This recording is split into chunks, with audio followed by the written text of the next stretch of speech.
I cut my teeth as an economist, as a student, just when Thatcher came in this country. I'm old enough to remember how it all worked. Why did the city become so significant? Okay, before Thatcher, it was because the city had created a way of bypassing all the rules and regulations of the Bretton Woods system. Essentially, it was a little mafia in the making that allowed bankers to violate the rules of their own governments, not just in Britain, in the United States, in Germany, in France, through various jurisdictions in the Cayman Islands, and so on and so forth. But then Thatcher comes in and boosts the city of London. That's why they loved her so much. First thing she did was to sell off council houses. Now, why was this significant for the city of London? Well, because essentially told working class people, here's a house, the one you're living in, which you do not own, it belongs to the local council. In the market, if this were to be sold off as a private home, it would fetch 30,000 quid, right? We'll sell it to you for 10. Essentially, we are gifting you 20,000. Now, of course, you don't have 10.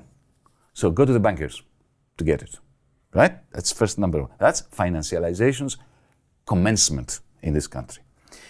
You appropriate the working class because suddenly they love you because you give them 20,000. They don't understand that, your kids will not have anywhere to live because once that house gets sold and all house prices go up, the next generation of working class Britons will have nowhere to live, as is the case today. And the next thing she did was to say, okay, I'll give you something more to the British working class, to the blue-red wall and so on. What I'm going to give you is an opportunity to make some money from privatization of British Gas, of British Airways, and so on and so forth. I remember the amazing campaign by Saatchi and Saatchi to sell off British gas. Tell Sid was the big advertisement. Yes, lass. Garibaldi's, please. These British Gas shares, did you know they'll be publishing the prospectus on November the 25th? I didn't. If you want to apply, you can reserve one over the phone. If you see Sid, tell him, will you? Tell you what, Duncan, what's that? If you want to apply for British Gas shares, you need to get your money ready soon. If you see Sid, will you tell him that? The British Gas prospectus and application form will be published on November the 25th. For more information and to reserve a prospectus, phone 0272 272 272 anytime.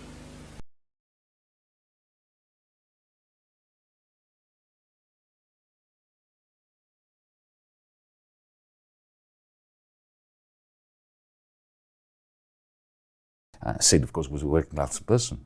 And what the message to Sid was, is this.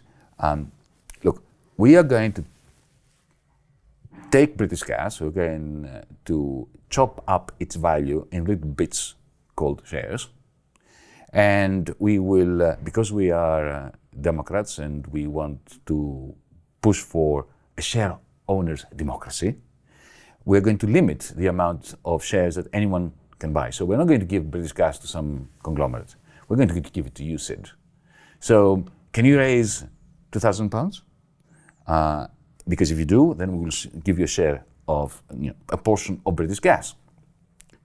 They made sure that the shares were undervalued, just like the council houses were undervalued. So it was, Standard & Poor's and Ernst & Young and Price Waterhouse, and they told them that, look, the real value of this bunch of shares is probably around 4,000. We'll sell them for 2. So what Sid does is goes to Lloyds Bank, to Barclays Bank, and what they do is they take a loan,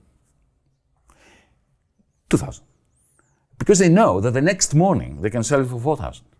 So the banker gives the money to them, essentially without asking for any collateral, for anything. They know that they will be able to take it. And they did take their money back.